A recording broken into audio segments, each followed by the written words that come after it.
Hello and welcome to the Daily Mill for Saturday, 16th of July 2022. In today's Mill news, we have some more post-match comments from Gary Rowett. We've got photos and more on why the goalkeeping coach left. So we're going to start off with this from news@den.co.uk. Millwall explains why signings were benched. Many Millwall fans were desperate to see record signing Zion Fleming in action after he missed Tuesday's game at Dartford. The attacking midfielder had not yet had his work permit processed ahead of the trip to Princess Park, meaning that he was instead played in a behind closed door friendly against Bromley earlier that day. However, Gary Rowett opted to leave the Dutchman on the bench on Friday night, a decision which frustrated a number of fans who had travelled to the Colchester Community Stadium for the Lions' 1-0 win. Fleming did get on the pitch for the final 30 minutes of the game, playing up front with Isaac Olofi. He created chances for his strike partner, left wing back Scott Malone, and himself, but he was unable to help his side put the game to bed in the dying stages of the match. The Mill boss explained why he and George Honeyman were left on the bench until the half-hour mark, while also confirming that both are set to start in the Lions' next friendly against Hammarby. Fleming, his rest and recovery day on Wednesday, was going to Manchester to get his work permit. So I'm sure he spent a bit of time in a car, and then he was in yesterday for a hard session. So he was another one I just felt was better being left out a little bit tonight. The same with George Honeyman, but we'll probably look to start those two on Wednesday. I think fresh legs will be nice, and the rest of the players will benefit from it. It's been a tough week, and it's been built that way on purpose, so they get used to feeling tired in the game and having to concentrate and work a little bit harder. I thought there were certain elements in the game that we should have done better, but I can understand why they didn't do that. Indeed. And what is Gary Rowett talking about there? So we're going to go to this from londonnewsonline.co.uk. Gary Rowett kind of not happy, even though it's a pre-season friendly, even though he says it's about fitness.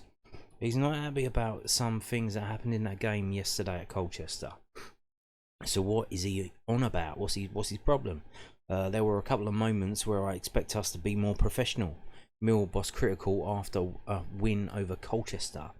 Mill manager Gary Rowett was not totally happy with the performance of his side in last night's 1-0 friendly win at Colchester United. Jake Cooper's goal settled the contest in the favour of the Lions, but Rowett was critical of the centre-back's tackle on Emir Hughes, which saw the Hughes player stretched off the pitch. The Lions boss told the club's recast channel, in the second half, probably only Billy Mitchell and George Honeyman looked like they weren't fatigued. We just didn't have that little extra bit of spark tonight. You don't read too much into some of these pre-season games. It's building the fitness and the ideas around the team. I said to the staff tonight, you always get one flat performance pre-season, and tonight certain elements certainly were that one. I don't think the travelling fans will read too much into certain elements of the performance, but they'll have seen some of the new signings. Will be much better than that. I'm sure it's part of the process. You have to take out the good bits, and there were a lot in Tuesday's game. 2 clean sheets in that as well. We'll take the clean sheet out today, but there were large elements of the performance we need to do better. There were also a couple of moments where I expect us to be a little bit more professional. Coop's tackle early on was a little bit reckless. Bennett and Tyler started getting involved in stuff that they didn't need to. We're going to Wednesday game. There were some desperately tired players wanting a little bit more of a breather in the next day or two. We're going to Wednesday's game knowing they've got a few different players who can start. I purposely left out some players of the starting lineup tonight just to gain that little bit of energy for Wednesday. So there you have it. Gary Rowett not happy with the fisticuffs, the pushing and the shoving, and the tackle that Coops did on the player and had him stretch it off. So that's what he's not happy about. So even though it's a pre-season friendly, he's obviously told them to play a certain way. You do this, you do that. And that he's not happy with how that's been done. Moving on now to this. Now, obviously, Mill looking to capitalise more on set pieces. Indeed. Well, we've said that before in during the last season. That was said, and it kind of did work a little bit. But let's see what he's got to say here. So news@den.co.uk. Mill looking to capitalise on more set pieces. Gary Rowett is keen for Mill to take advantage of more set pieces this season. The Lions scored the second most set piece goals in the Championship last season, finding the back of net 19 times. Only Huddersfield managed to score more. So we did.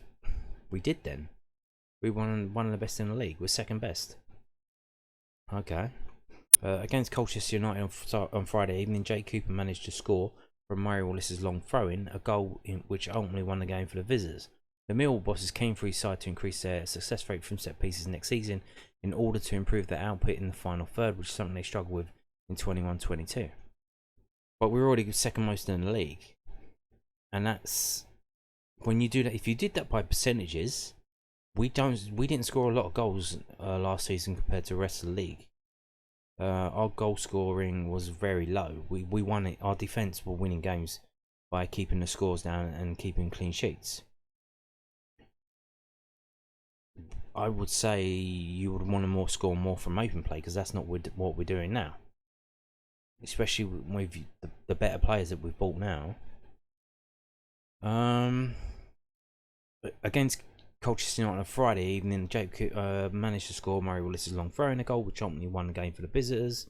We spoke about set pieces a lot, Rowett added.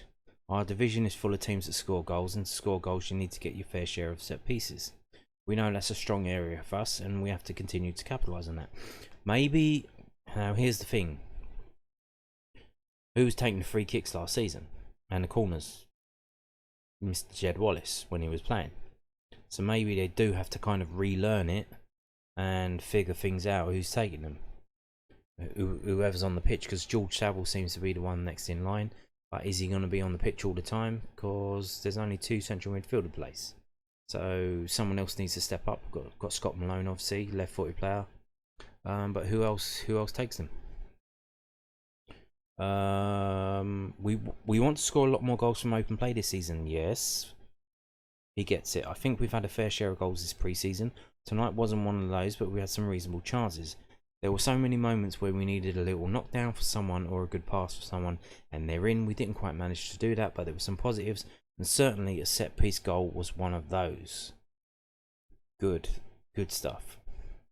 Okay, so we got photographs from yesterday's game. We don't have any highlights yet. There's no highlights on Millwall TV. There is no highlights on YouTube. Millwall haven't actually uploaded anything to their YouTube in a month. Not a thing. Now here's the thing. They said they were going to be using Recast, and now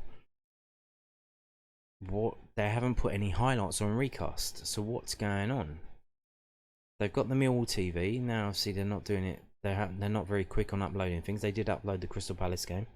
Dartford game isn't on there yet.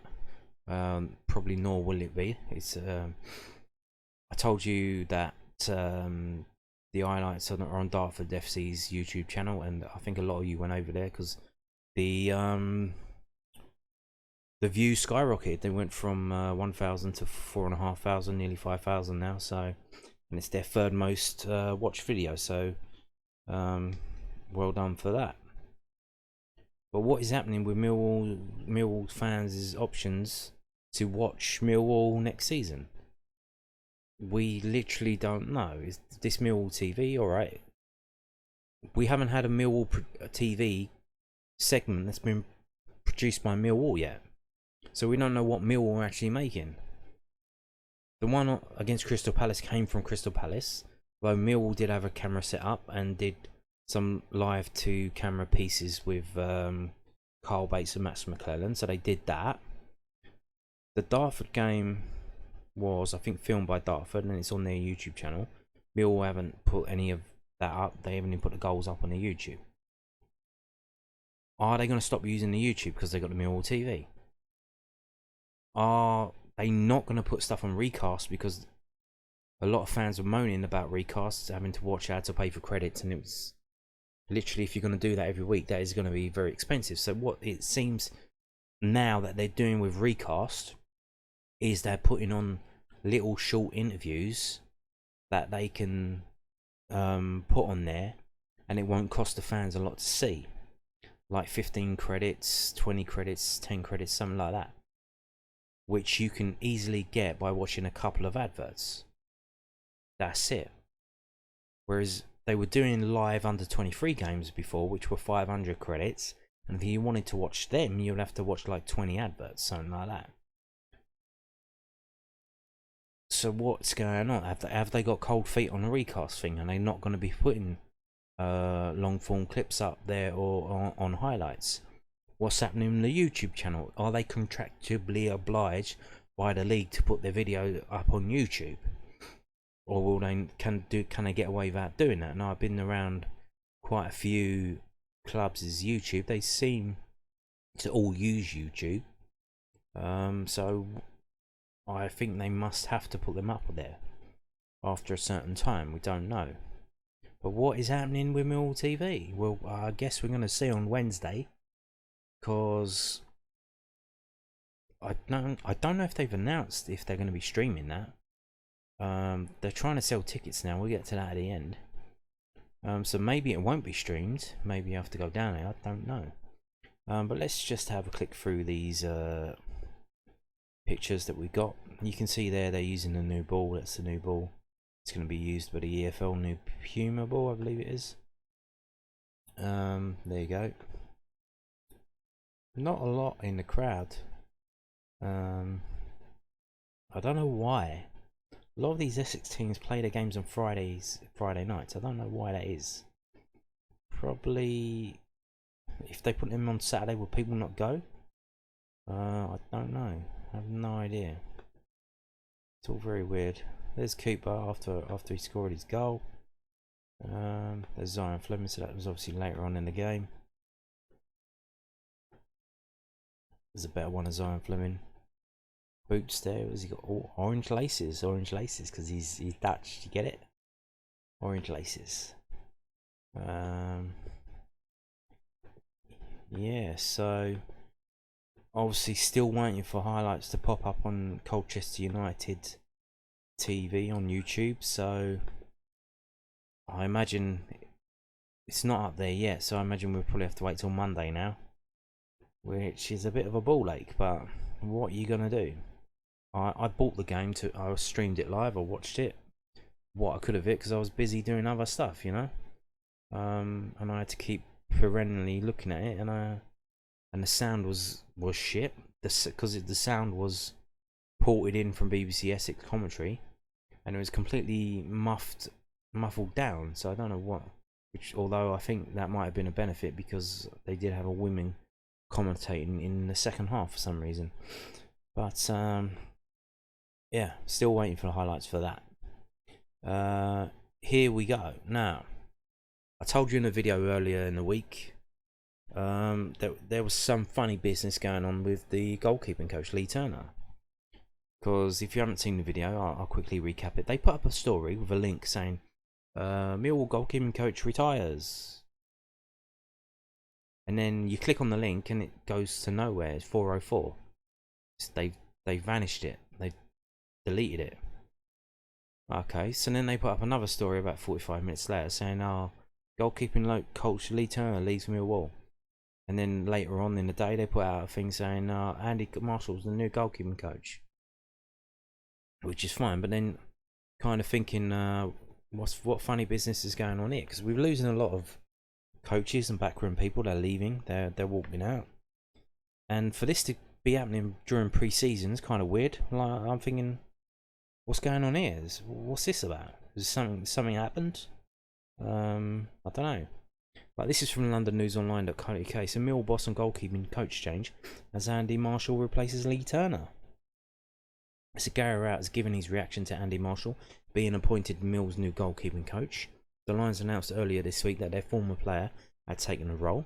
Marshall, who also had a spell as goalkeeping coach at Charlton, replaces Lee Turner, who stepped down from the position. Millwall boss Rowett told the Southampton Press, I spoke to Lee in the summer and he said he hadn't had a break for a long time. He's a top goalkeeping coach. He will feel better for the rest. He said I'm at a point where I need a breather. I need a bit of time with my family. From there, we went about trying to replace Lee, which is very difficult. He's a very good goalkeeping coach. I'm sure he will go on to work at a very high level again because he is very, very good. And he comes in. He's got a little bit of history with the club and knows what the club's all about. He's worked at the top level and worked with very good goalkeepers and had excellent impact on them in terms of their performances. It was a very simple person to bring in once we knew we needed to move forward in a different way. I've enjoyed the first few days already. He's a bubbly character, and I think he'll be a different voice and a bit of a fresh start for the keepers. So this is bubbling on from the summer. So like I said, why it's happened now, they told him that he told them that he was going to leave in the summer earlier, and he's been nice enough to stay until they found a replacement. As soon as they find the replacement, bon voyage, thank you very much, off you go. So seems both sides acted properly and there wasn't any funny business, so all well and good. All's well that ends well. We're going to move on to this, the final story of the day from millwallfc.co.uk. To help sell tickets, you can win amazing prizes with Husky chocolate. So this, here's your chance to win an incredible bundle of prizes with Husky chocolate. Millwall welcome Swedish Allsvenskan side Hammarby to the Den in a pre-season friendly on Wednesday night, kick-off 7 PM in a duel of the two clubs sponsored by the Lions principal partners. And by simply purchasing a ticket to the fixture, you are in a draw.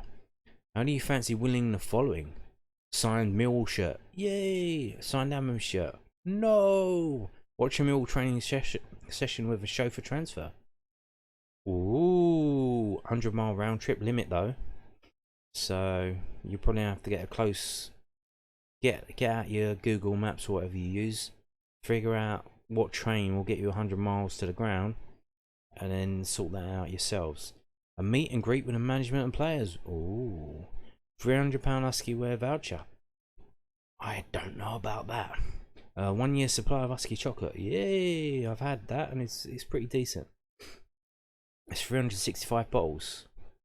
Fantastic stuff. So you must be over 18 and must have a Millwall profile to be in chance of winning. The draw will be made on the night, and the winner will be notified shortly after. What is it? They're going to do it at half time. Fantastic stuff. So like you say, they don't say, they haven't said if this game is going to be streamed live on Millwall TV. This game, obviously, lastminute.com to replace the Watford game. I think the driving force behind this was Husky chocolate, and I think even they might be underwriting it. They might be paying for it in some way, because they're only opening up one bit of stand, and they're not pushing the boat out. You know what I mean? I think, I don't know if Husky are getting the gate money either, or what's happening. Now here's the thing: if the team obviously sponsored a shirt, so if they say, if we can organise this, will you be up for it? And you're obviously going to have to say, oh yeah, that would be great. You're not going to say, no, we're not interested in that. It might be a bit. There might be a bit of trouble off the pitch, and we've already seen on Twitter Hammarby fans being a bit Crystal Palacey with their posts online, shall we say, being a bit daft. And this isn't ideal. Now I would say we've obviously got a planning application in at Sevenoaks District Council.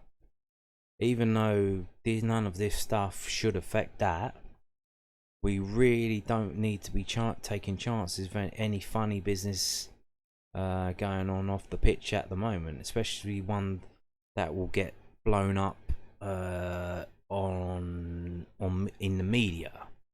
Like, there's stuff goes on all around the country and they sweep it under the rug if it's Premier League, but if it's Millwall, it's front page news. You know what I mean? But we really need to avoid being front page news for the next couple of months, until we've got that planning application approved and it's all done and dusted and they can't go back on it.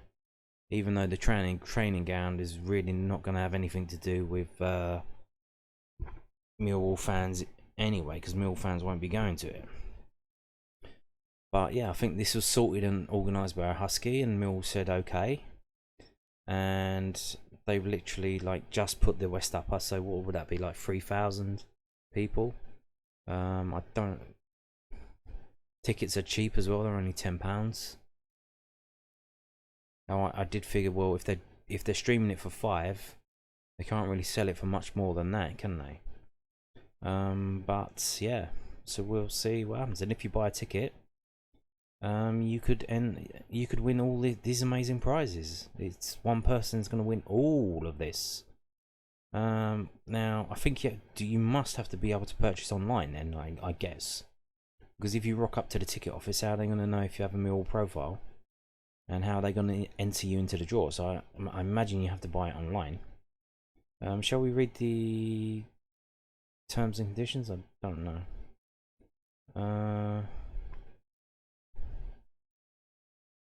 Okay, blah blah blah blah. Blah blah blah blah. We reserve the right to substitute prizes of equal or greater value if circumstances beyond our control we require doing so. Fantastic. The winner will be chosen at random and notified during the halftime. Hey, I said that was gonna happen. I swear I haven't read this. During the halftime interview in a Millwall versus Hammarby match. Millwall will make 2 attempts to contact the winner via email. Well, they should be at the bloody game, shouldn't they? If you buy a ticket to the game, well, are they trying to sell tickets just? Are they trying to sell tickets just so people buy that can win that prize without going to the actual game? They're trying to pump up the crowd. Maybe because it's short notice. There's only like 3 days to go. I imagine if fans haven't jumped on it from the get-go buying tickets, it's going to be a bit eggy. You would imagine it'll be quite popular with some fans. I don't know. It's supposed to be colder from Wednesday. It might be raining a bit actually. They reckon Monday and Tuesday is going to be absolutely hellfire. But Wednesday's supposed to be pretty decent. Are they doing this just to try and sell tickets? Are the tickets not selling? Interesting stuff. There you go. Yeah, and on that note, thank you for watching and goodbye.